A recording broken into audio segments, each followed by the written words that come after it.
He went from 0 to 1.7 million in 11 months. At 28 years old, that is a straight fire story. My jaw hit the table and I was like, holy shit, this is for me. We were the second decent ice bath in USA at that time. So we just went success love speed. Last Wednesday, we spent 100,000 in a day. It presents an opportunity because most people don't have the risk tolerance to do it.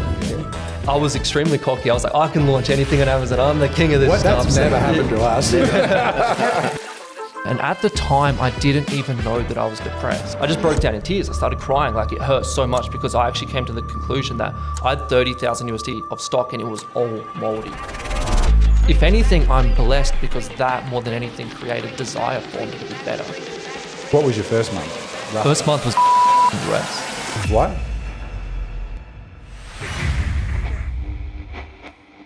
Hey there, here's a fun but sad fact for us. Most people who love our content are still not subscribed to the channel. Now, here's the deal that I will make with you. If you can find it in your heart to click on the little subscribe button below, I promise you that we will get better and better guests on this show so that we can interview them for you to give you better and deeper insights from people that have really done some crazy good stuff. That's the deal. If you click on that little subscribe button, hit the notifications bell as well, we would be deeply grateful and we'll make a better show for you going forward. I hope you enjoy the rest of the episode.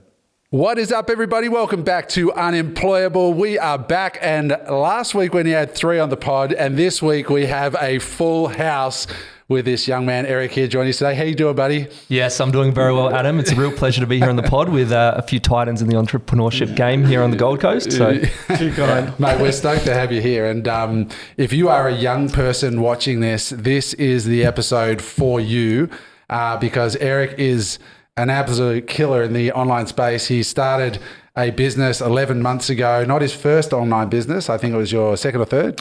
My third, decently successful one. Decently successful. And he went from 0 to 1.7 million in 11 months, that's all the brand is old, at a 25% net margin. Well done. If you're struggling to do the math on that's upwards of 400 grand. Yep. How old are you now? I'm 28. 28 years old, 1.7 million in the first 11 months at 25% net. That is a straight fire story. So we're going to dump into that. How are you guys today? What's going on? Doing good. Couldn't be better. I'm keen to unpack this story. Just like you said, a runaway bestseller success, isn't it? Story from 1.7 to 25% margin. There's it'll be interesting to see what you've got in mind for it as we unpack the pod. Yeah, can't wait. Eric, mate, look at this. He's got pants on. Oh, what a treat. He hasn't got shorts with his nuts hanging out. I did actually. I watched that episode. I saw the bands. I did laugh. It's like straight from talking this angle, right? Now I can see from your point of view. Behind this shot. You don't want to see anything behind Eric. I'm interested. I thought there was only one legend named Eric, but I guess there's 2. Oh, so there you go. Powerful duo. There must be something in the name. Now, before we get into it, guys, as always, I want to give a big shout out to you guys at home listening to this on the trains, in the air, in your cars, wherever you're watching, listening. Again, we've been in top 10 for Apple Podcasts again this week, second week in a row. And more than that, we've had phenomenal feedback from you. Last week's pod had over 8,000 views on YouTube as we're sitting here, many more on Apple and Spotify, which is amazing considering we're only up to episode 9, I think this is, or 10. So thank you for your support. Please keep the comments coming through YouTube, subscribe, do all that good stuff, because it enables us to get guys like Eric who want to come in and tell their story when there's an audience listening and watching and engaging. So please keep doing that because it'll enable us to get more guys like this to inspire you. And what I love about this podcast that we're going to be doing today, Eric is going to be revealing his products, which is the first time he's actually done that. Yep. And I just want to take my hat off and acknowledge you for that, because I know it takes a bit of courage, especially as an Amazon seller. But the truth is, we all know Lululemon is a multi-billion-dollar brand, but there's more than just knowing how to source a pair of track pants to building Lululemon, right? There's a lot of work and effort and so on. And so I really want to acknowledge you for that. And we're going to really dive into the nuts and bolts of why you chose the niche you're in, how you scaled it. You've had a failed business as well. What did you learn from that, and so on. So maybe just give us a little bit of background on you. So, you've got a Polish surname. Yes. So what's your family background just leading up to, where you got into business? Yeah. So I'm, like you said, Polish. My parents were both legal immigrants from Poland. So in 1989, communism fell in Poland. Soviet Union fell, and my parents decided to leave Europe and come to Australia legally. A few years later, they had a few kids, had my sister, had myself, and I grew up here with my mum and dad, who were just hustling. They were immigrants, they were here, they were hungry, they were hustling. My dad was like flipping cars and working as a mechanic. And then eventually my parents divorced, and I was left to be raised just by my single mum. And that really, from a young age, kind of inspired me. I kind of had to step up a little bit more, and it really made me want more from life from a pretty young age. So, how old were you at this point? 7 years old. Wow. Yeah. So that's stepping up early. Yeah. So I had my big sister, thankfully. She's here as well in the background. She took a parental role as well, and always looked after me, which is very lovely of her. And so I actually, still considering the circumstances, thought I had the best childhood ever. Like, I always felt safe. I always felt like I had fun. Like, I always just was out free, playing in the park, playing soccer, playing football, which was my first passion. And I moved on to high school and went through high school and finished. And I had no idea what I wanted to do, like literally not a clue. And my mum was just like, well, you like sport and stuff. And she just desperately wanted me to go to university. She was very traditional in her approach. She said, basically, you have to go to university. And I'm not letting mum down. She raised me. So I go to university and started doing human movement, a Bachelor of Human Movement in Sports Science. And at this point, I remember walking into the lecture theatre in university on like the first day, walking in there and listening to this lecturer and just thinking, can I swear? Yes. I was just thinking, fuck yeah. like, what the fuck is this? Like, I just did not belong there. I'm sitting in this theatre, everyone's there like trying to listen to Physiology 101. And I'm thinking, this lecturer is not even in a position that I want to be in. Because I always wanted to be rich. I wanted to do more. I wanted this abundant, free lifestyle. And I just remember feeling like crushed in my soul. So, then soon after that, I decided to start looking for other things. My sister was doing network marketing.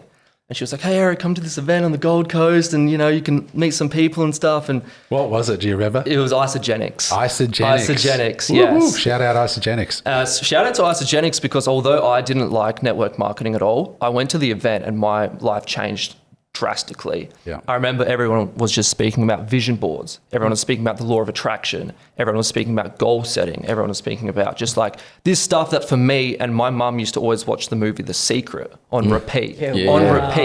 On repeat. So like maybe from the ages of like 10 to like 15, for whatever reason, that movie was just always on. So it's like, like manifestation, this stuff always like, I just knew it intrinsically. And from that point onwards, like that kickstarted my entrepreneurship.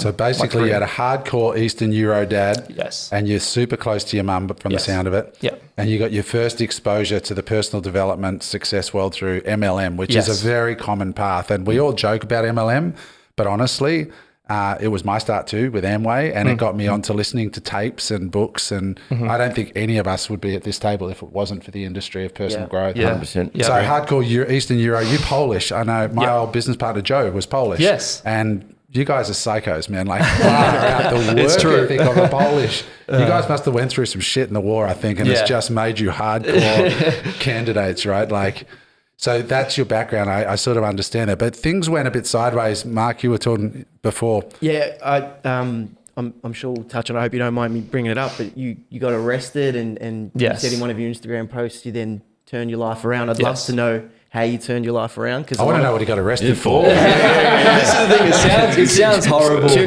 many MLM door knocks. Selling too hard. Plus protein. You were the Jehovah's Witness. I mean, it's just a book.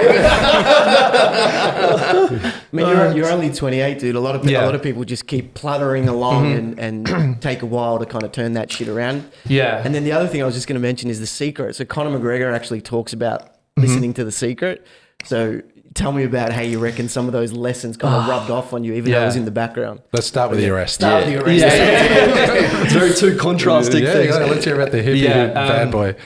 Yeah, so the arrest, what happened was I had a few buddies over at my place, and this was in year 12, so I just had turned 18. So are you Gold Coast based, always have been, or This was in Adelaide, South Australia. I only moved to the Gold Coast when I was 25 years old. When you got arrested, it's boring in Adelaide.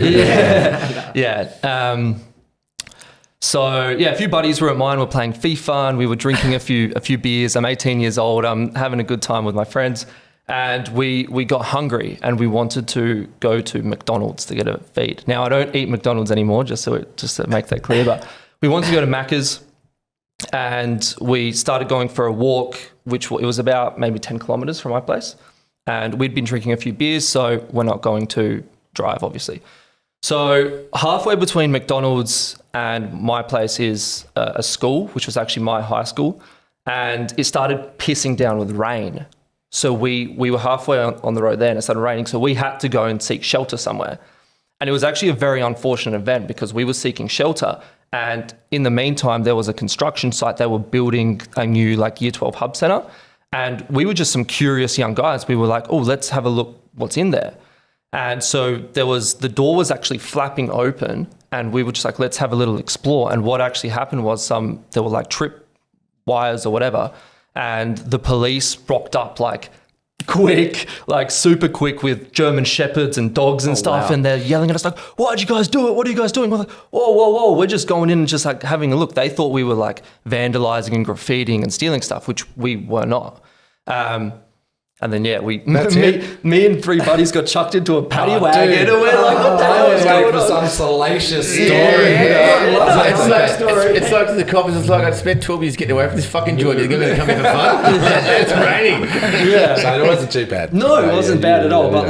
But what that did kick my ass into gear, because I still felt this guilt, because I remember it was 3 a.m. and they were calling my mum, and they were like, your son's in we've got you on Hindley Street, which in South Australia is the strip, is the strip where there's all the party places and stuff. And that was so stressful. just before we jump onto the second part of this about the secret and stuff, I know a lot of people, younger people watching the pod, look at me like I'm a dinosaur. They look like he's on his way to a dinosaur, and these two as well. Speak for yourself. We're all 40s and I'm nearly 50, but you're still in your 20s. So how quickly does it feel like if there's an 18-year-old listening to this, how quickly does it feel like the time has passed between 18 and where you are today? Because these decisions do matter, and it does fly by quick, and they won't listen to me as much, but they might to you. But does it feel like it's just like yesterday? Absolutely. Yeah. It feels like I've been doing business for 7 years now, and I'm like, wow. It feels like it's been 2 years. So you start at 21? 21. 21, yeah. 21. So start at 21. So it goes by so quick. For the young people listening,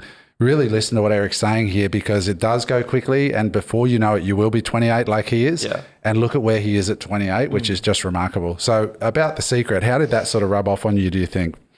Watching the clips, I remember the guy's driving in the car park downstairs. Do you know the scene? He's driving the car park downstairs. It's like, there will be a car park. There will be a car park, like a free car park. And he's just repeating it over and over. And he's like, and there you go. There's always a free car park. And then he just drives straight in. And I always thought it was silly. I'm like, Mum, why are you watching this stuff? It's so bizarre. And there's another scene, I think it's Dr. DeMartini who's in there, and he writes a check to himself for $1 million or something like that. And he had that on his mirror for a very long time. And he just saw it over and over and over and was putting it in his brain. What I did was, when I started my first Amazon business, I wrote, my Amazon business does $25,000 USD a month. And I wrote that on a piece of paper. I had that in the bathroom. I had that on my whiteboard that was in my room. That was the first thing I saw every single day. I had it in my wallet. So I always saw it. And I remember I was doing 10K sales, and then all of a sudden there was an explosion because I changed my hero shot a certain way. And it went from 10K to 25K literally, and boom. Wow. Yeah. Yeah, good for you. Time to get a new number in your wallet.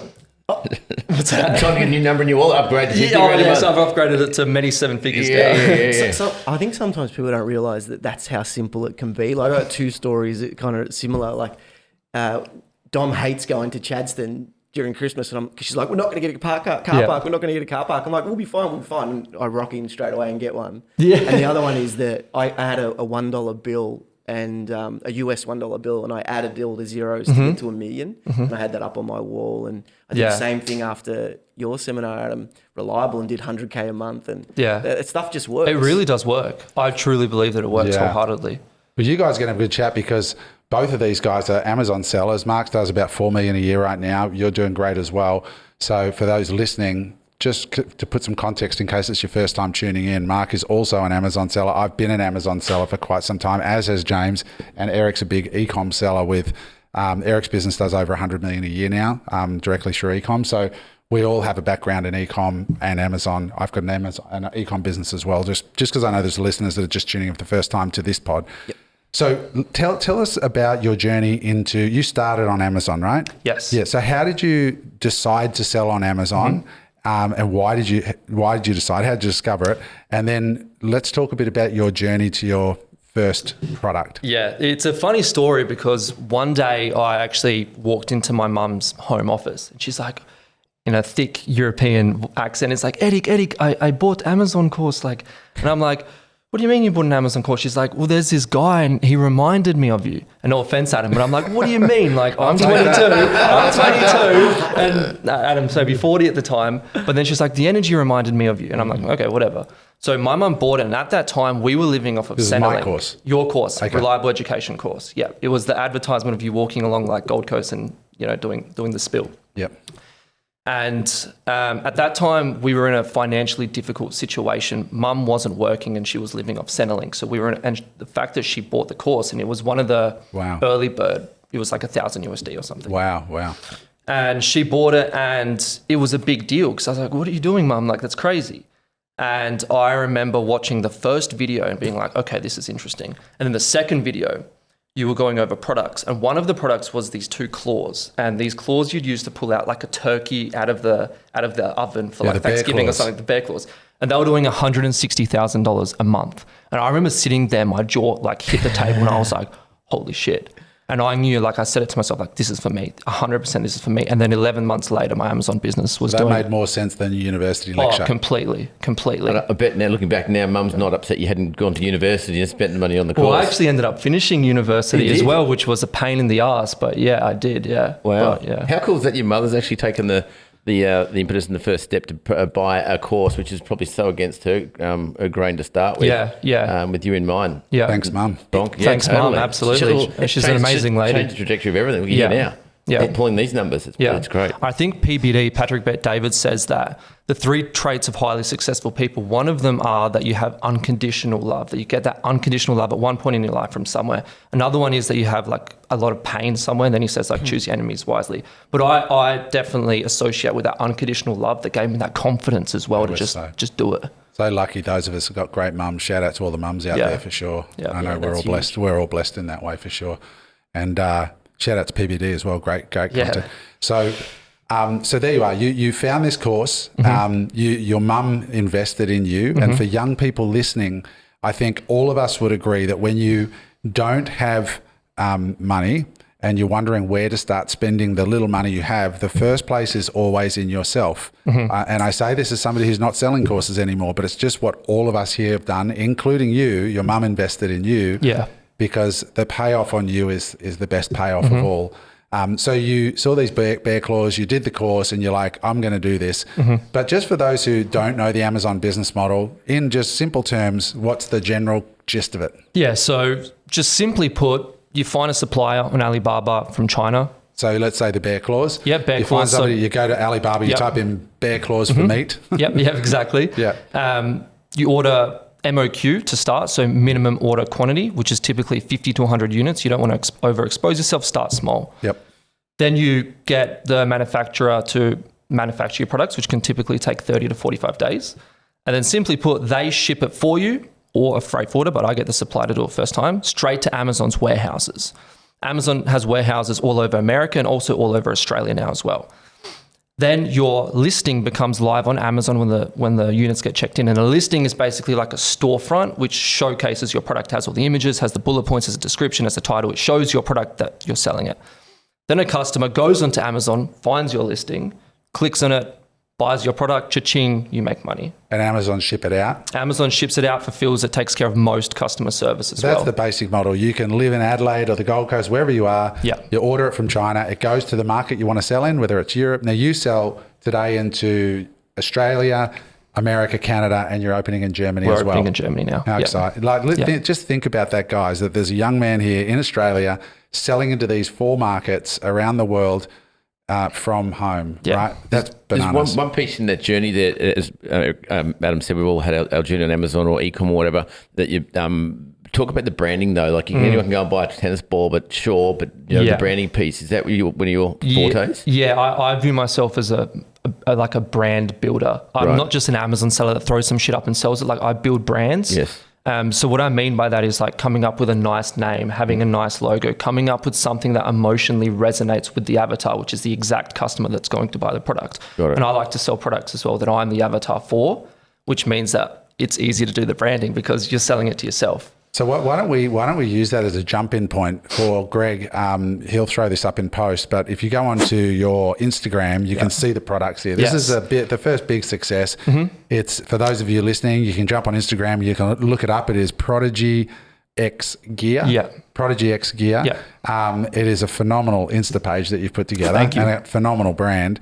Tell us about the brand, what you sell, why you got into that niche. Yeah. So prodigyX is actually my second kind of main brand, because I've sold a brand in the past before for $100,000. So, oh, wow. We got to talk about that. Yeah. But prodigyX, the brand, it's just actually more like what's the word? It's a representation of who I am. Like, it's almost like me almost expressing myself, which is why it's so easy for me. And that's why I think that if you want to sell a product, to sell something that you're actually truly passionate about, if the demand and the profitability is there, that's important. Yeah.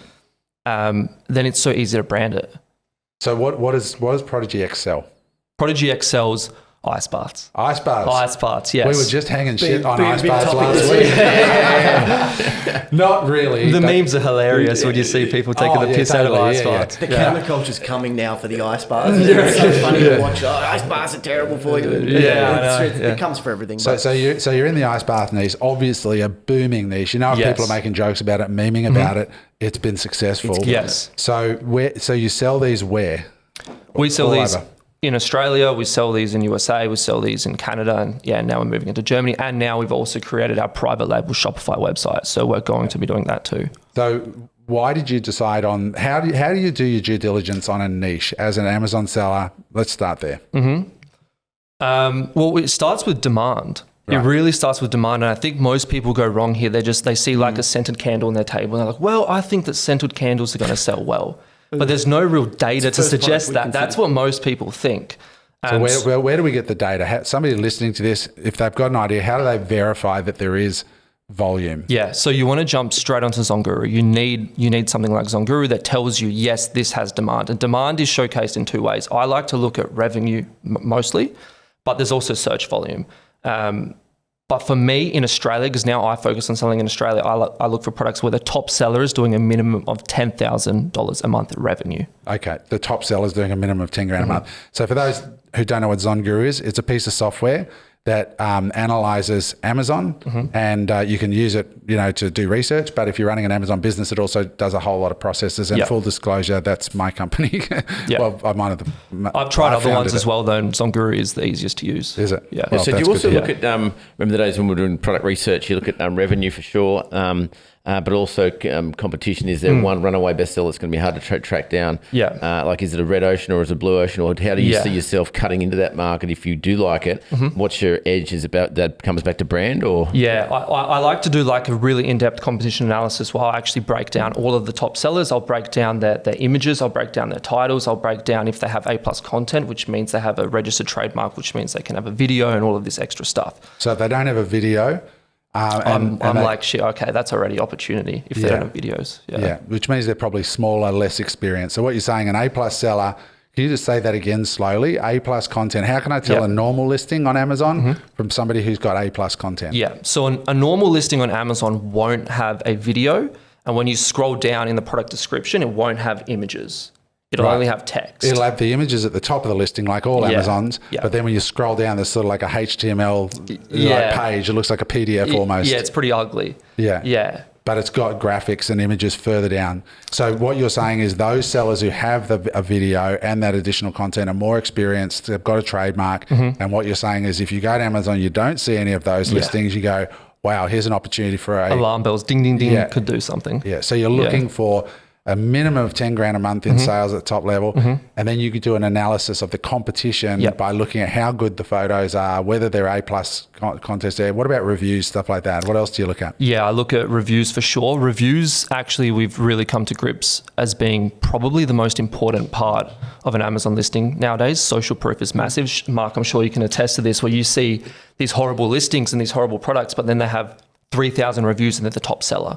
So reviews are massive. And in many cases, that's really trustworthy, right? Like because if it's an ugly brand, but people are raving about it, people go, wow, this thing must be good. Exactly. And then do you then also look at from a paid perspective as well, what it's going to cost to boost, like from the get-go for your launch? Yeah, and that's why I like to sell products for a minimum of $50. Got it. But like ideally even 100 and over, because typically the higher you can sell a product for, the more profit you can make. If you sell a product for $10 at 30%, you're only making $3 a unit. Yeah. So what's your average sale of your ice baths? How much do they cost? So we have 2 ice baths. We have our OG model, which is more of an entry-level ice bath. We sell that one for $130. Are these inflatable or are they? That one is inflatable. So it arrives in a box maybe this big. Yep. And it's just like, it's got some legs and stuff in there. It's got the tub and it's got a pump. Right. You put the legs in and then you inflate the top rim of it. And it's basically just a cylindrical structure, and you basically just put water in there and ice, and it's good to go. Yeah. Do you have to keep changing the water or not? You can change it probably once a week, ideally. Oh, wow. Okay. Yeah. And it stays cold? You need to put ice in every time. Yeah, okay. Yeah, so then we have also our premium offer, which is a high ticket ice bath. Yeah. Now this one we sell for $799 USD. Yeah. And this one can be connected with a water chiller. So it's a legitimate kind of whole thing, and it's a premium offer as well. We sell those as well in Australia and USA. Yeah. And which one's more profitable for you? In the early stages, the OG was incredibly profitable because we were one of the first. We were the second. Small one. The small one, yep, was so profitable. We were running at 50% margins to start. Wow. Yeah. But with Amazon, there are a lot of returns and refunds as well. So that gets factored in.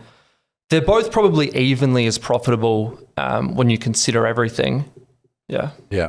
Except one's just got, as you said before, $50 product.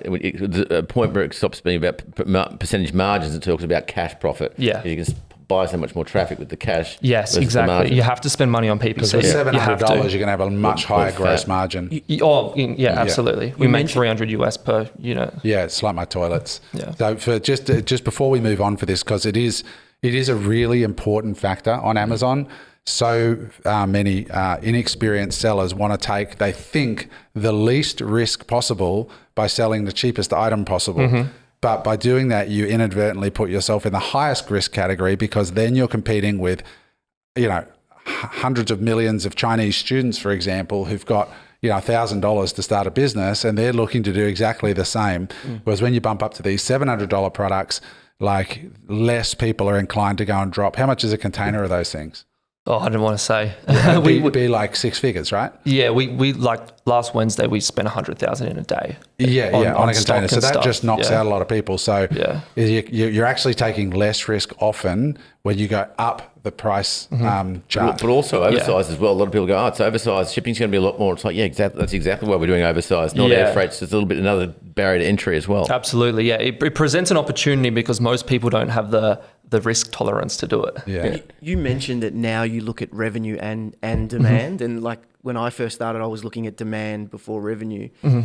And it was only after like being on Amazon and selling for 3 or 4 years that I'm like, I really need to focus on revenue. Like, talk about that, because Adam just mentioned that, going straight into a high ticket item is a great way to do it because it knocks out the competition. But if you had your time again, would you, or is there other hurdles around that? And talk us through that. I would sell high ticket, absolutely. Yeah, it's now, but only because I have the confidence to do so. As a beginner, I would suggest to sell a product for $50. Yes. Which was what my first product, bamboo fruit baskets, they sold for $50, which was perfect. Bamboo fruit baskets. I sold the first bamboo fruit baskets in America ever. Now James would love those. Now there's about. Is there a reason? Our story. He's actually got a voice. I thought you were asleep over there, buddy. No, I'm listening. He's I'm listening. listening. The moms will come from Eric shortly. I'm listening. Yeah. I'm So listening. bamboo fruit basket. We used to, in Reliable, we used to have a thing called Go Live, which was a contest that we ran with our coaching clients. Yep. And the whole point was buy 100 units and go live within, I think it was 30 days. And that was one of the most successful initiatives we ever had, because you couldn't spend more than, I think it was more than $50 a product. And it just got rid of all the fear. It got rid of all the fear of failure, and just said, look, it doesn't matter if you lose, but you just got to go live with 100 products. It doesn't matter if it's a $2 golf ball. And that's kind of what you're saying. Once you learn the ropes, and what was it like? Was it your first sale was a bamboo fruit basket? It was a bamboo fruit basket. Yeah. Yeah. So what did it feel like, and where were you when you made that first sale? Oh, it was. I remember it so clearly. It was December 23rd, 2018, and I worked at Foodland, which is a South Australian supermarket, every Sunday, and I hated it. Sundays were the worst. Yeah. And I started my shift at 11 a.m. and it was like 10:23, and I was like, maybe my units have checked in. I better check this Amazon thing I'm doing before I head off to work. And overnight, I sold 3 bamboo fruit baskets. No PPC, no infographics on my listing, And just you're like fuck Foodland. I literally, I was like, holy shit, that's how much money I'm going to make in this shift. I made it when I was sleeping before my So shift. how much did you make off a fruit basket? I sold, it's been a while now because I So sold like the $10 business. or $15? Yeah, it was about $15. $15. So you sold 3 of them while you were asleep. So you made $45 overnight. USD too. Yeah. Okay. So that's $65, right? So how much were you making at Foodland? Like an hour. $23 an hour or something like that. Yeah. Okay. So 3 hours of pay or something. Yeah. 4 hours of pay. How good is that? Yeah. Like honestly, I still, like yesterday, we did 3 toilet sales yesterday, and every time my phone bings, I still get excited. Yeah. I'm like, fuck yeah, we did $8,000 yesterday, you know. But it's no different whether it's $8,000 or 800 or 80. Yeah. But when you first start out, that first dollar that you make that you didn't swap your time for, like I'm working with my son Josh at the moment. He works on the tools, and he works his balls off to make money, right? And like, for him to make, $80 like that off a sale where he didn't have to go and work in the belly of a boat, which he's doing at the moment, is really hard work. That's life changing. And once you've touched that experience once, it's there's no going back. It's right? that belief, hey, that this actually works. Yeah. Shit. Yeah. The whole world just opens up. the whole production My line mind works. was The just mind's open good. completely. Like it changed my mind more than anything because So it showed let's me. stick with the fruit baskets. What happened after that? Like After that, in the first month, it got to $9,928 in sales and ran out of stock. USD. So it was like maybe like, and then I ran out of stock because I had never ran a business before. I hadn't even read a business book yet. Yeah. And I was doing 10K a month and I was like, oh shit, I have to reinvest to buy more stock. Like I didn't even know I had to reinvest. I was like, I'll do 6 figures a year and I'll be rich. Yeah. Like that's how like amateur I was at it. mate, Were you manifesting every day at Fruitland, walking through that fruit and veg aisle going, these are going to be in all my fruit baskets? Every single one of Maybe. these. Now Bananas thinking and about it. oranges and apples. I mean, maybe, but Was it when you made those first sales? Was it like that Bitcoin meme when the Bitcoin price goes up and it's like, watch your mouth, you boss? It's like, exactly. yeah, watch your mouth. So with the fruit basket, did you then branch out under a brand like a private label and then put a fruit basket's another product into that label? Yeah. And just before we go back to is that the actual one you sold, the fruit basket brand? The fruit basket brand, Golden Nature, it was called. Yeah, I sold that business. Right, so Yeah. So tell us that journey, Yeah, right? Let's yeah, hear yeah, that story absolutely. from the fruit basket to the $100,000 check. Yeah, so the fruit baskets, the way that I found the fruit baskets was I was looking for a visual differentiation. There needs to be something visual about your product on Amazon that stands out, that makes it actually pop, so the customer actually clicks on it, right? Because otherwise everything's the same old shit and it's boring. So I'm looking for a visual differentiation and I'm just searching. I see this bamboo dish rack and it's like this X-shaped dish rack. Have you seen them before? It's like a bamboo and you Yeah, put your I've seen dishes it. in Yeah, there. yeah. And that was doing 300,000 USD a month. And I was like, okay, there's money for bamboo kitchen products clearly. Then I'm looking at fruit baskets and I see that fruit baskets, and they were all stainless steel, were doing about 50 to 60,000 USD a month. So I was just like, well, why don't I create a bamboo fruit basket? And that's exactly what I did. And that was the first bamboo fruit basket ever sold on Amazon USA. And now there's Fuck yeah. 700.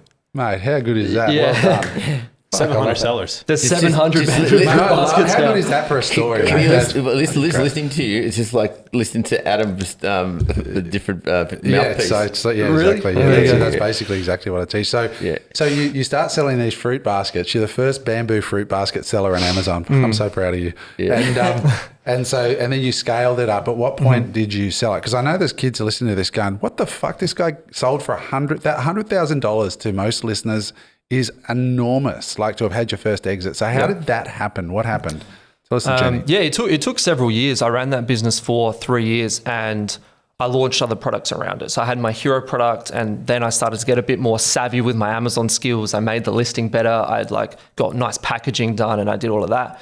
I launched bamboo spoons to go with it. I launched a bamboo bread box that I royally fucked up on and lost money and got an email from Amazon one day saying, your over storage fees for this month is 10,000 USD. Wow. And I'm sitting there like, oh shit, what's going on here? Had a few boxes in it by the sound of it. Yeah. What happened there? Was it hubris? Was it that you were getting a bit cocky and you didn't do the due diligence, or you just? It was. Happened? I was extremely cocky. I was like, I can launch anything on Amazon. I'm the king of this stuff. That's never happened to us. Talk us through the numbers of like how many you ordered and and also how much did you start with? Just to put this in perspective, like how much did it cost you to start? And how did you fund it? Golden Nature, the bamboo fruit baskets, it cost me 10,000 Australian dollars. Okay. And I was living at home with my mum, and I was working at Foodland Casual, and that was all the money I had. So I just saved that up. I saved it up over maybe a year. How Polish of you! Yeah. I've always just been good at saving my money. You bloody wogs, you're unbelievable. So you saved up this 10 grand. This is everything you've got. Everything. Yeah. And so thank God it worked. Yeah. But at the same time, I was just like, well, fuck it. If it doesn't work, I'm still living at home. I'm still young. I can try again. What an attitude. Yeah, it's the best. I love that. It's the best. So you grew this thing up, you got into spoons, and then at what point did you say, it was 3 years, what was the impetus to sell it? So what was that telling you it's time to sell? Had you found another product you wanted to cash out and then roll into something higher level? Yeah. So on my second year in, when I was doing about 30,000 USD a month, it got to Q4 and 1-star review would come through. I'm like, oh, okay, this customer has mold on their bamboo fruit basket. Next day, 1-star review. Next day, 1-star review, 1-star review. Mold. And I had an issue with mold on the fruit baskets. So it was a small issue, but there was mold in the fruit baskets, and I had to go to my suppliers and I had to be like, look, guys, there's mold in the fruit baskets. We need to fix this. We can't have this happening. This can ruin my business and therefore your business with me too. And we solved the issue somewhat, and it was luckily only a small amount of them. A year later, I got to Q4 again, and I had invested the most money I'd ever invested into stock, which was 30,000 USD. And it happened again, but on a scale that was 5 times worse. And this was after I'd worked so in depth with the supplier to make sure that everything was taken care of and that it would never happen again. We added in these little like cilia gel packets in, and we changed the material and everything. And it got to a stage where I remember it was Boxing Day, and Veronica and Chris went to, they were going to go to a Christmas event or something. And I was like, I just want to stay home. I'm just dealing with this stuff.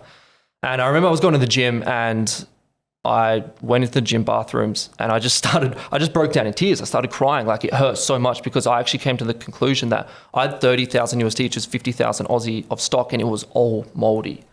So my heart was like broken at that point, and I had to fix all of this. And then I managed to fix it for the most part. And then I was just like, I don't want to do this shit anymore. I don't want to do this like bamboo stuff. I don't even like this brand that much. I want to sell stuff that I actually like. I don't care about fruit baskets and this type of stuff. So I ran it. I fixed it as much as I could to the point that it was worth 100,000, because a year prior it was worth a little bit more. And I just decided to sell it out of me kind of being like, it's time to move on. And how did you sell it? Flippa.com. Yeah. FLIPPA, Yeah. right? So just on that, just for the guys out there, so what profit margin was it doing? How many multiples did you get for a profit? It was about 25 to 30% profit. Obviously, when we started with the bamboo fruit basket, it was the first one, so the margin stayed like that. But to get 100 grand, what actual cash profit was it doing? It was 2.5 right, of the yearly net profit. Yeah. Cool. Right. So it's doing 40 grand a year profit. Yeah. Did you make profit on the entire venture, break even? I did, money? Yeah. And I was happy to have just like a lump sum, because that 100,000 I put straight into basically prodigyX 3 months later. So in that 3 years, I'm guessing you didn't pull a salary, you didn't make much money yourself, right? I did pull a salary, but it was very small. It was enough for me to kind of like move to the Gold Coast. I moved in with Veronica and Chris, had really cheap rent, and like a lot of my expenses were on company. And I want young people to hear that because, you know, so often online you hear like, oh, this guy's doing like X amount on prodigyX, or he was doing 30 grand a month in fruit baskets. But the truth is he was getting shit salary during that time. Like if you were to guess, how much would you pull out? Yeah, at that time. About 2K a month. $2 grand, $500 a week. So something like 25, that, 30 grand a year. So he's getting paid shit and he's eating shit a lot of the time with moldy baskets, because in Amazon or any of these businesses that you just, there's so many ways it can go wrong from like, oh, the bamboo expanded because it was the middle of winter that they were being stored. That too. Bamboo bread boxes and the lid warped. And the lid warps. And there's just all sorts of ways to just get fucked when you're running these businesses. So he's getting paid really poorly. He's eating shit, but that is what you call an apprenticeship. Yes. So there is no shortcut to this. Whether you like Josh, my son, he did his apprenticeship in boat building. He got paid really, really poorly for years, and now he makes a good income. But that's the journey of life, and young people need to know. No matter which way you go, entrepreneurship is not a shortcut, it's a different cut, but the destination is different because now you've got unlimited upside and prodigyX is crushing it, but you had to do those 3 years of eating shit sandwiches. Yeah. Eric? Absolutely. How much money do you think you've invested in total during your Amazon experience? At least $500,000 by now. Yeah. Just profits back in, right? Yeah, most profits back in. Again, it's going back to your point of, you know, it's not just about making money instantly, right? Like this is not a 6-month play. This is not a 12-month play. It takes years to get to where Eric is now at. How much money would you recommend for a new Amazon seller? So for the viewers that are listening, that you're inspiring right now, that it might have $5 grand, they might have 10 grand, but they might have another friend that's got 5 or 10 grand. Realistically, how much money would you say to start off a proper Amazon brand, investing wisely, investing in the brand and the logos, the name, the rest of it? Would you recommend someone going and starting? This is the minimum. Amazon This is the minimum you need to give it a proper shop. Yeah, minimum $3,000, and I would suggest to start on Amazon Australia because the barrier to entry is so much lower. Wow, that's still low. I'd say minimum 3,000 for an MOQ of 50 units, and 5,000 is more of a sweet spot. Okay, now for these listeners that are thinking about getting into this space, right? What are the top 3 things you would tell them to do right now? I'd say firstly, learn from someone that's actually done the thing and has receipts to show it that you want to learn. Like having a mentor, like I had Adam as a mentor, is literally a cheat code to success. Like it's the quickest thing you can do to shortcut your learning. So firstly, get a mentor. Secondly, invest in yourself. So like read Rich Dad Poor Dad, read The Richest Man in Babylon. Invest in your own growth and yourself. And then thirdly, get around other like-minded people. You have to cultivate an environment of other winners and other killers that want to be on the same journey as you. You can't be hanging out with bums or people that bring you down or people that... That's why I'm just sitting here a bit quiet. That's killer advice. So that's great advice. Yeah. So just run through those one more time for the cheap seats. Yep. So firstly, get a mentor. Get a mentor. Secondly, invest in yourself and your own personal growth through personal development. And thirdly, cultivate a winning environment. Yeah. And that could be crippling. And you mentioned a couple of books. What are the? And I noticed on your Instagram you love books. Yeah. What are your best 3 books that you recommend for someone just getting started? You have to start with Rich Dad Poor Dad for sure. Yep. I think that starting out in entrepreneurship as well, the book Built to Sell played a massive role in my mindset around businesses and how to create real wealth. It's going to come from an exit, I think. James Warrilow, Yeah, it's one of that book when I was reading it, I remember I was just like, wow, this is the most interesting thing. It's going to come from an exit, he said. That's a very important line to hear. Yeah. So that is very true. Sorry, and the third one? The Rich Dad Poor Dad, Built to Sell by James Warrilow. Yeah, and The 4 Agreements, which isn't a business book, but is more of a spiritual guideline book. Epic, that book. Yeah. I think that's Tom Brady's favorite book. He reads really? like every year. Yeah. Wow. The 4 Agreements. Yeah, and that's a really interesting point when you said the real wealth is going to come. Because it's not often that you hear guys in their 20s talking about the real wealth, because usually they're like, how do I make 10 grand a month? How do I make 20 grand a month? And that's an evolution as an entrepreneur. So when you started, it was probably like, if I could make $1,000 a week as a side hustle, Would that be about right where you started? And now you're thinking, how do I get to... Yeah, I was like, I want to make 6 figures a year and I want to travel the world and I don't have to work at all. That was the you want to thing. be like an influencer, I'll be a in Greece. vlogger or something like in Greece, exactly. And now what gets you excited now? Now, like, because I did travel a little bit last year, which was phenomenal. I was able to, but this like now, I love working. I just want to sit down at my desk at 8 a.m. in the morning. I want to work. I want to go to the gym because happiness comes from progress. Yeah. That's where I feel happiest, when I'm progressing physically, financially, spiritually. On that note, there sort of dovetails in from last week about, you know, what is your personal routine for the people out here thinking about they're going to do it from a financial perspective. But what's a day in the life of Eric look like? Surely there's a nice bath in there. Please tell me. There is. I do ice baths. So I'm not like there is. I do ice baths afternoon. It's like an afternoon coffee. Okay. But a morning routine, like for me, is like, and a lot of people, like, my morning routine goes for like 7 hours and I don't work. Like, I just make sure my first 1 hour sets me up, and I'll get up. I won't go on my phone. I'll seek sunlight straight away to get sunlight in my eyes to set my cardiac rhythm. And then I'll do some mobility stuff. Then I'll stretch. Then I'll meditate, and then I'll pray, and I'll drink a bunch of water, and then I'll go get a coffee. And then the most important part, I'll start working. Yeah. Awesome. Yeah. Is that at 11 a.m. or 12 p.m.? That's all in an hour. The pod that just dropped today was I sometimes start at 11, maybe at 1. And we're like, I've seen those videos. They're hilarious. Yeah. So to Eric's point though about how much you invested into the business, and then, you know, it's all about an exit. It's that's the play, isn't it? With e-com, especially, you've got to build that the balance sheet up.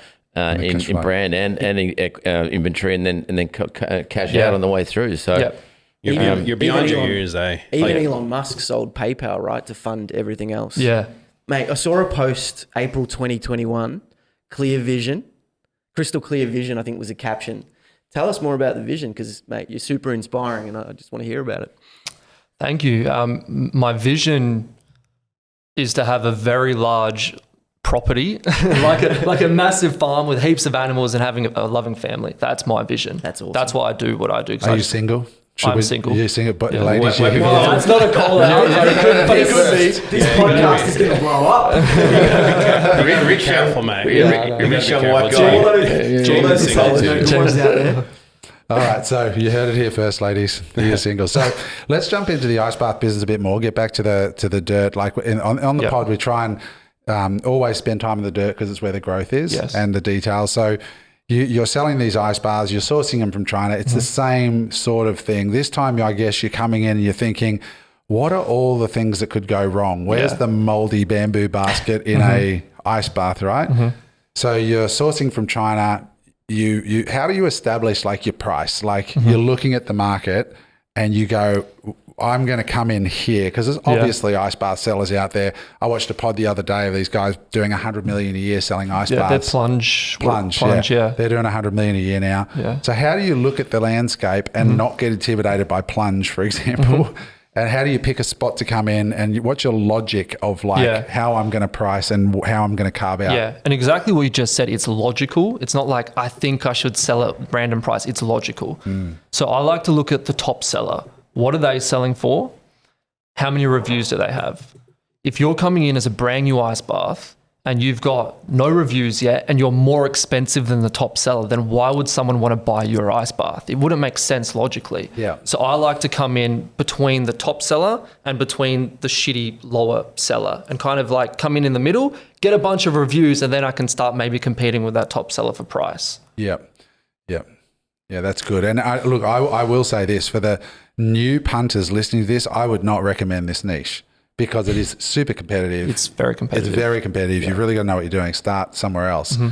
So you're looking at the top and you're saying, come in under the top seller and with something that's better, that's differentiated. Yeah, exactly right. And that's important. You need to have also something unique, a visual differentiation, which can be something to do with your design, could be a bundle. So add something extra with the product that makes the value to be perceived higher. You could change something. You've got to be able to see the difference, right? Exactly. With And your then- eyes, because yes. people forget this, right? Yeah. Like it's a bit like Tinder. Like people don't read, girls read the profiles, but boys don't. Boys just look at the photos and go, yes, no, yes. Well, actually, the smart ones just go yes to everything and see what comes in later. But It doesn't work that way these days. That's the algorithm. Trust me. I've been married, I've been away from it. Ask me how I know. That's why James is finding it difficult to find someone. Exactly. So no, but you got to actually see, because people go to Amazon, it's like a Tinder for products. The first thing that draws their attention is what they see. So if your ice bath is double the thickness of the vinyl, nobody can see that in a photograph, right? You've got to actually see it. Yeah. So and there's some limitations, or you can't just put a hot chick in there because you can't have photos, or a hot dude. You can't have photos of people in there generally for the hero shot. Yeah. So exactly, you need to showcase whatever that is in the hero shot. Like for us, we have a water thermometer, so a bundle, and we showcase that. And also it's important to take up as much space as you can in the photo. Yeah. You see so many hero shots where it takes up half the space. It's like, well, you're not using the real estate that you've been given to showcase your feathers. And the product looks smaller when you see the page of results. It looks inferior. Looks tight. Yeah, it looks inferior. You want it to go edge to edge on that photo. Edge to edge, and then showcase that visual differentiation. Bam, it stands out. Yeah. Depth and angle is really important as well, I've found. But I think you mentioned before in the previous question about... It's all about depth and angle, man. It's all about depth and angle. the size of the floating ocean. What's the size You of asked, Did you do a science degree? You asked, did we swear? This is a Okay, sorry. business podcast. Carry on, depth and angle. No, you mentioned you changed the hero image and it made a massive impact. Something blew up. I don't know which product it was, but can you talk us through the specific changes you made and how it blew up? So the bamboo fruit basket, all bamboo fruit baskets were facing left, and they're all full of fruit. So the top tier was full of fruit and the bottom tier was full of fruit, because it's a 2-tiered fruit basket. They're all facing left, full of fruit. I was like, how can I stand out? Everyone's left full of fruit. I put mine right and got rid of the fruit. Wow. And boom, sales went from 10K to 25K just like that. You forgot one thing. You added a bit of mold on the bottom. Let's not speak about that. He's still scarred. But that's so true. It's like the Johnny Walker bottle. They actually have patented the angle of the label, and the owner of Johnny Walker, the original founder, did that so that when you look at all the whiskies on the shelf, there's this one with the whiskey where the sticker's on an angle, and you go, what? It catches your eye. Wow. And that's the Johnny Walker story. We overcomplicate things, but that's something so simple. It's so simple. Yeah, but when you think about it, with Amazon, you've got massive traffic, and if you show on that page, that is the first battle to win is looks, and it absolutely matters. And people who take a casual approach to it get casual results. It's the same in speaking everything. about a casual approach to that, so with your you're obviously fairly experienced in what's going to catch the eye. Do you outsource the photography, because that's the photography and then all the rendering? You write a crazy brief and get it, or you've got to... With prodigyX in particular, the first time, because success loves speed, and I was like, holy shit, this needs to be fast because of the nature of the market.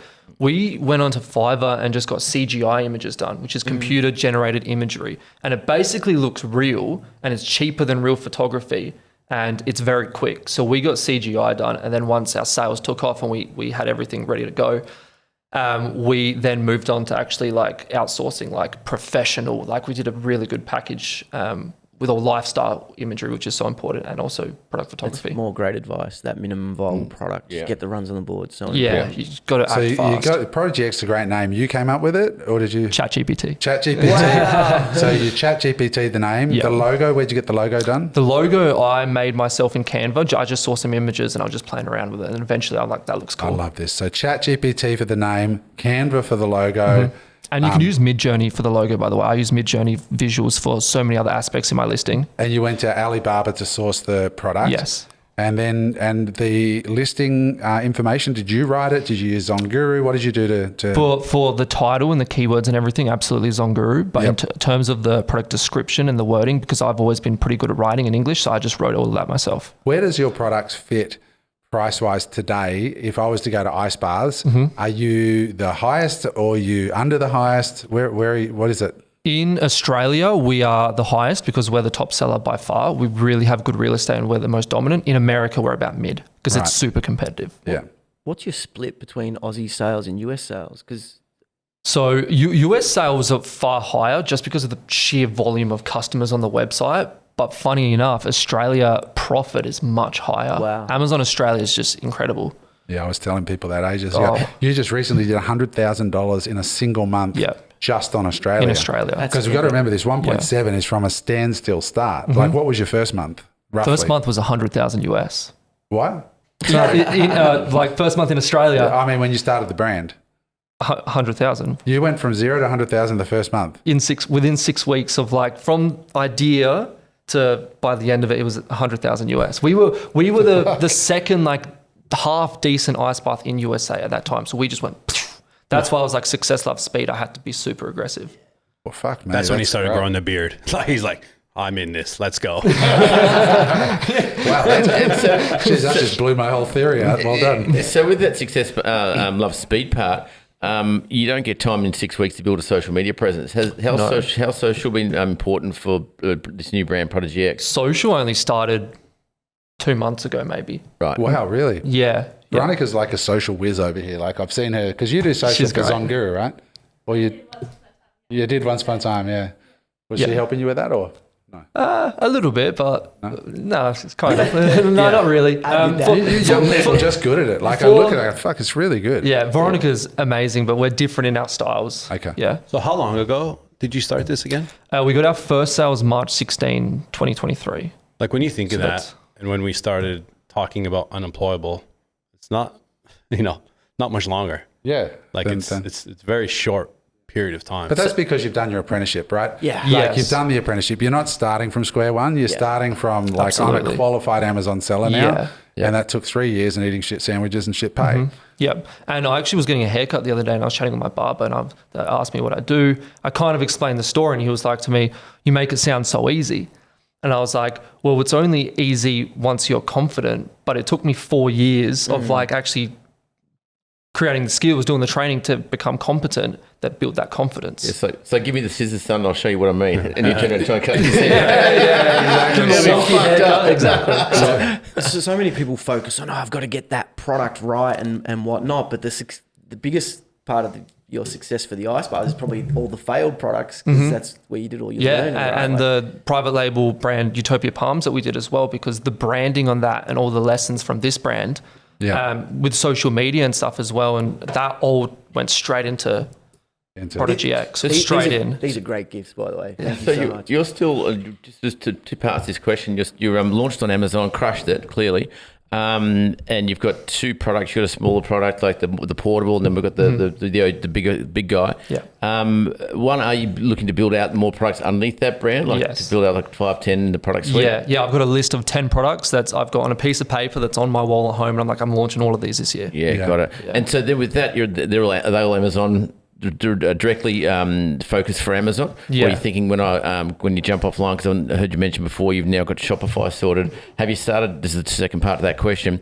Have you started running traffic yet to Shopify? Have you seen your success in ROAS and that start to come through yet? I'll launch all the products to start on Amazon, particularly Amazon Australia, because Amazon Australia is the barrier to entry so much easier. There's less competition and there's less dirty black hat tactics, which we've also it's brutal in America. Oh, in America and Canada, we got fucked on as well by competition for the ice baths. But we're launching them all in Australia, and so we have the private label Shopify store, and we haven't run traffic to that yet, but we're going to. The website's good to go. Good stuff. Yeah. Is the plan to sort of scale and sell it? Is that what you're thinking? Absolutely. Yeah. What's your goal? The goal is this year 3.5 million rev. Right. That'll make us about $1 million. Profit valuation would be around 3-4 million. Yep. But ideally, I want to sell the business for at least 10 million. Okay. So what's your sticking point? Like, are you using inventory finance? Have you got any sticking points at the moment? We've bootstrapped everything so far, but it's at that stage where it's so tight running this operation, 100K payments going out. We're looking towards getting money very soon. Yeah, we definitely either raise money or use inventory finance, I would think, for your business. Yeah. We were talking about it on the pod just a couple of weeks ago, Scottish Pacific or in Australia, if it's Australian inventory, NAB inventory finance, I'll hook you up offline. Yeah, because that will make a big difference for you in terms of freeing up cash. Yeah. Because for those listening, when you're at Eric's point, the biggest challenge is always capital. And, if I look to your story, Eric, maybe you could tell us quickly what you guys did to scale to 100 million. it was all reinvestment, right? All reinvestment, yeah. Tell us about the discipline of you and the other two guys. Just like I always say, what are you willing to go without when someone wants to start their own business, right? And there was a lot of people that went without for a long time and reinvested back into the business for 10 years. Didn't take $1 out of the business. Like it's 10 capital years. intensive. 10 years. That's Think crazy. about how long 10 years is, right? Yeah. You started 18? Oh, no, you've been in business for 7 years as an example, right? Yeah. So you still got 3 years to go to hit 10 years. So it's a long time. People don't realize that. And we use terms, right? So we didn't use, invoice financing or inventory financing. We created really good relationships with our suppliers. We were pushing a lot of product. Sounds like a narcos term, but I think we really know what you're doing down there. We were pushing a lot of product, and they liked what we were doing, and they believed in us. And How we long built were you that able to stretch the terms? And we've got some terms up to 6 months. Wow. Wow. Yeah, but that's all. That's you're not going to get that in many industries. So, but like, what are you willing to go without? Are you willing to earn $500 a week? And I love the story. You're young, right? So you can go without. You can live with your sister. You can live off $500 a week and just keep reinvesting. And there's going to be people listening to this going, well, I've got a family. I've got 2 kids. I can't live off $500 a week. And this is where either you got to do it on the side or partner and collaborate with people. Like, this is a big thing with Unemployable in the podcast, is to open people's minds to these types of opportunities, right? And not say, oh, I just can't do that. I just can't do that. And that goes to my next question is, with all the failures that you had at such a young age, why didn't you just quit? Right? What made you keep going? Polish. Because I was going to say, I'm built different. I'm Polish. Because quitting for a lot of people is the easy thing to do. If someone were to ask me what my number one trait is that I think has led me to where I am now, I'd say tenacity. I'm tenacious. I will not give up. I'll grab something. It's mine. It's over. Don't even try. I will not give up. I will not. I'm going to go down saying, here lies an entrepreneur that was beaten by a moldy fruit basket. That's not my story. But you know what it is? It is for a lot of people. Mm-hmm. Like, I had this plan to change the world, but then I got a moldy fruit basket. Yeah. Wow. But that's actually what happens, I They just didn't know about depth and angle. I got a serious. couldn't let it go, could you? I got a serious question. Firstly, I just want to say sorry to you for your mom comparing you to Adam back then. Honestly, The banter is unmatched on this podcast. You look nothing alike. But you mentioned that at about 20 years old, you went into a deep depression. Now, I don't know if it was from that comparison or not. The depression was before the comparison. Had a lot to do with it. In all seriousness, this is a very serious topic. And when someone puts on their on their socials and they're vulnerable at 20 years old, telling the world that you went through a deep depression, I want to know about that time in your life and why and how you got out of it. Yeah, for a long time, I built up a lot of shame and guilt, which are really low frequency emotions, and I held on to them for a long time. So there was 3 instances. I got arrested that time. Even though it wasn't horrible, I still got arrested, and I still put that stress on my mum because then I was on curfew and stuff like that. Then I crashed my car driving as well, being an idiot. And then I got kicked out of university before I eventually had to vouch for them to let me back in, and then I went and I completed it because I'm tenacious. But those 3 things that happened to me, and I built up this shame and guilt because then I was like, man, what am I doing? Like, there's my mum. She's given everything. She's sacrificed everything for me to be in this position, and I'm letting her down. So I pulled myself out by actually, what pulled me out wasn't me. I was very grateful to have an incredible support network in my mum and my sister, because Veronica was the one that was like, hey, come to this network marketing event. And that goes back to what I was saying earlier about cultivating that environment. I was in a good environment where I had good people that could actually help and support me. And a lot of people don't have that. So if they don't have that, then it's so important to find those people. If you go to an event, pay to go to an event, or like show up somewhere new at a run club or something, at least people taking care of their health because they're usually high quality. But yeah, I had that deep depression, and it wasn't fast to get out of it. And at the time, I didn't even know that I was depressed. I didn't. It was only years later I looked back and I was like, holy shit, I was so low. Like I would sleep like 12 hours a night because that was my way of coping with it. I was never suicidal or anything like that, but I was just like so low, and I'd hide away, and I'd have this intense social anxiety as well. I remember walking into a bloody mall, and it was like, for whatever reason, it feels like all the lights are on you, and then you're looking around, you're like, oh, this person's looking at me. Oh, like that's just the feeling of shame and guilt. And I felt as if everyone was looking at me, and I had such bad anxiety that I couldn't go and like order a coffee at a cafe. It was just like difficult for me.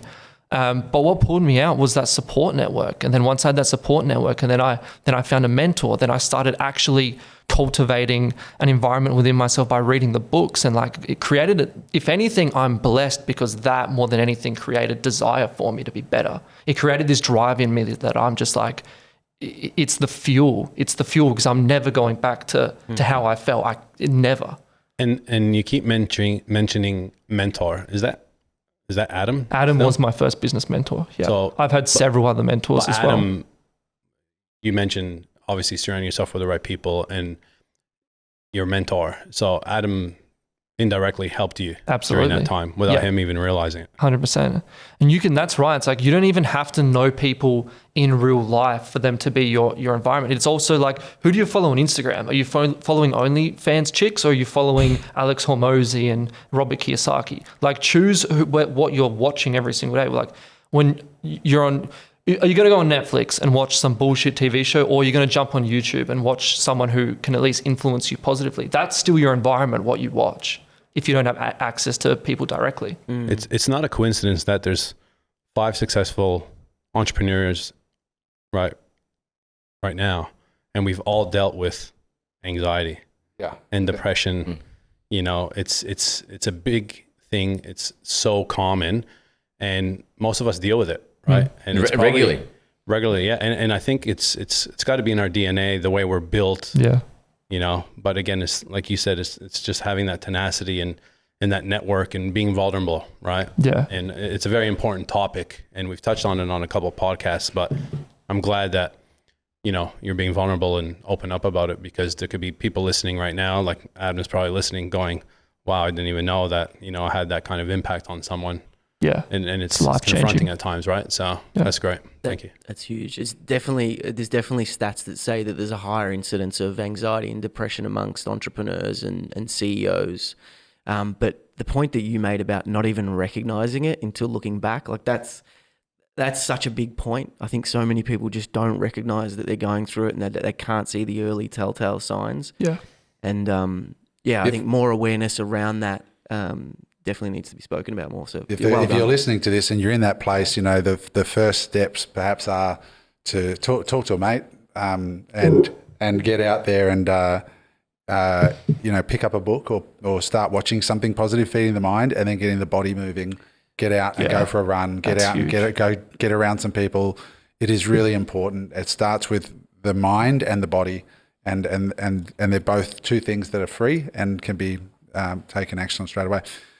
So thanks for sharing that, Eric, because I know, as Eric said, it is something everybody will deal with, and sensitivity is a superpower, and only psychos don't feel failure and don't care what people think of them, and we all do. And I've definitely had similar things of that anxiety of like walking into a shopping centre and being unable to function, and for no reason, like out of the clear blue day, you just have an anxiety attack. So, all right, cool. So Eric, what's next for you, mate? Like what's on the ticket for you with your thing? It's just head down, bum up, and grow ProdigyX? It is, yeah. It's growth. It's growth from here. ProdigyX, this year we're launching 10 products. So ice bars again, or just we're moving away from the ice bar, because the ice bars had this massive explosion. We have that good ground now. We have that reviews. We have the brand. We're really moving away from ice bars and launching other stuff. Yep. Exactly right. So yeah, for those of you listening, you know, like a lot of times they go, oh, ice bars, I'm going to go run and do that thing. Like if you're hearing about it now, you need to, it's too late. You need to be onto the next thing. And I'm not going to ask you what the next things are, because that's your business, but there will be those who go, I'm going to go do ice bars. I'm like, trust me, don't bother. You will get eaten alive. You'll get eaten alive. So Eric's moving on now, which is great. And so, you know, if there's anything we can do, mate, anyone here, or, you know, happy to help. And if there's anything we can assist you with, is there anything that you need at the moment? Like, is there anything missing in your life that you're looking for? a girlfriend. But but that's actually interesting. So what does a guy like you look for in a woman? Peace.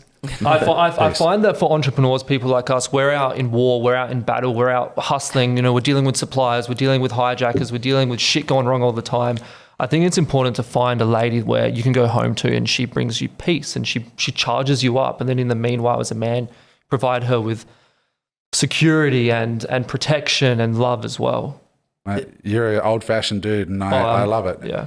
My relationship is similar. My relationship is similar. It's very non-PC in today's world. It's supposed to be everything's.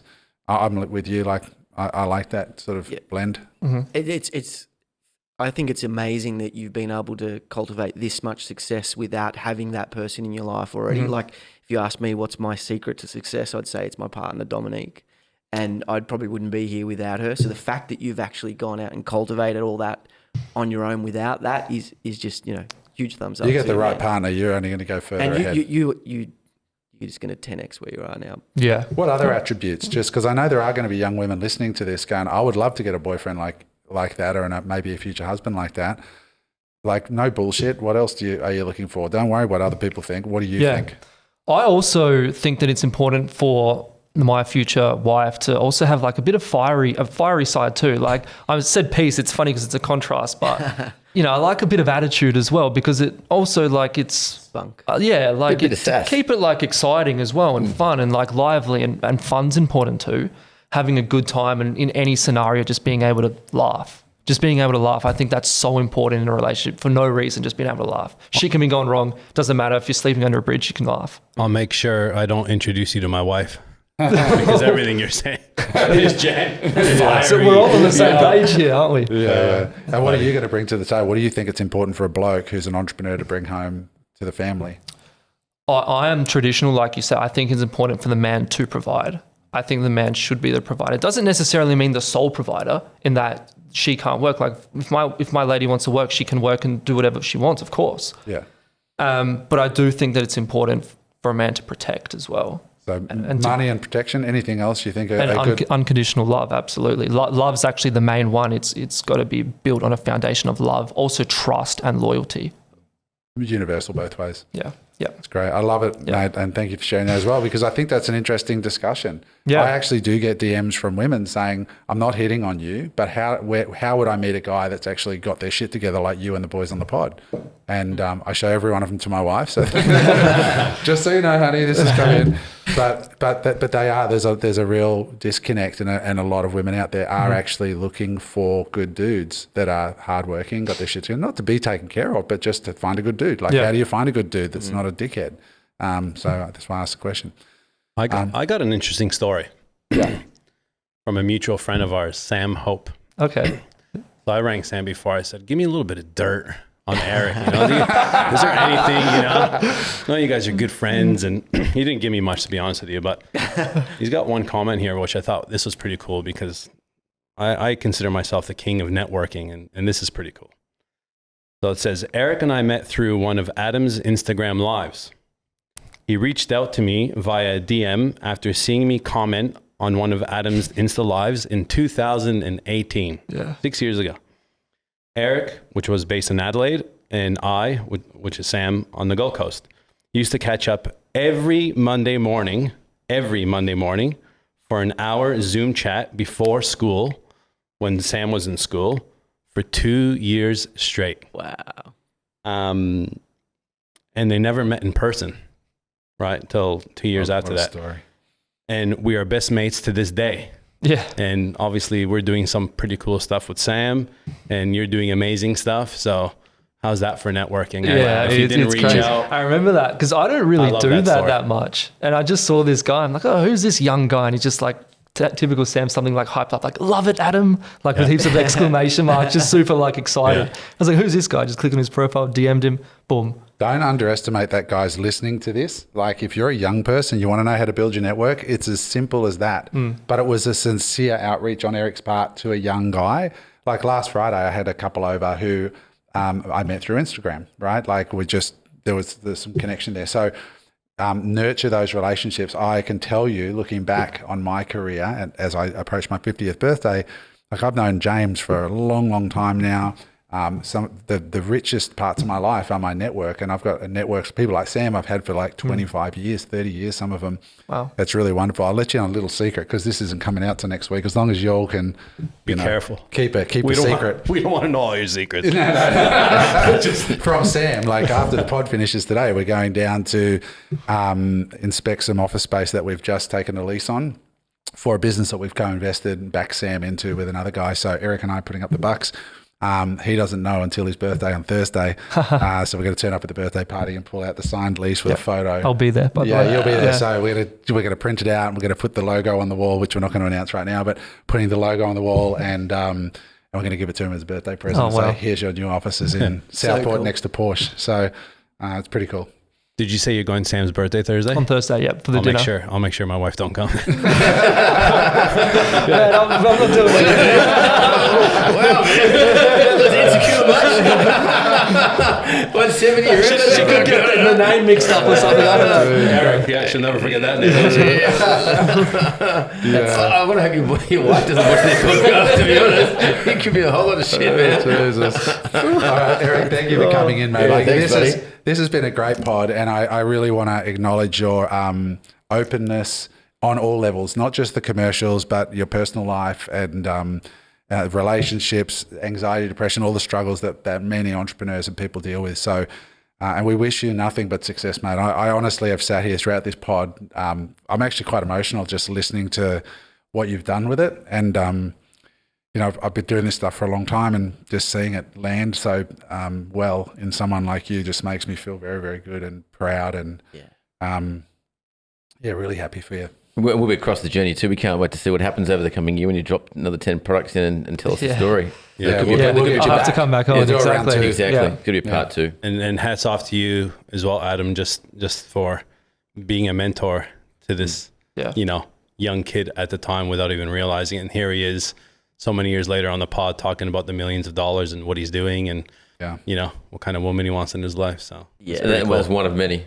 One of many. Yeah. Amazing. Well, thank you guys. As always, thank you, Eric. Thank you, Mark, James, Eric too, and the family supporting over here off Sif, the Wonder Dog, and Richard and Eric. Craig. I got too many Erics here. Thank you, and most of all, guys, thank you to you for listening to the pod. We really appreciate it. If you've liked this episode, you want to send some love to us or in particular to Eric, drop a comment in the YouTube comments. Send us an email if you know someone like Eric that we can get on and hear their story, because you never know who's going to come on the show. And I know for sure there is going to be lives changed today because of what you shared. And there's going to be some young person somewhere in the country or the world that's going to go, oh my God, I heard this guy, Eric, and he'll be on the pod in the future. And he's going to go, it was that guy with the beard, that Polish dude. And when I heard him talk, I absolutely know in my heart it's going to change people's lives. So thank you for that. And thank you for listening, guys. We will see you next week on the pod. Like and subscribe. Bye for now. Hey there. I hope you enjoyed that episode of Unemployable. If you'd like to watch another episode, just click there.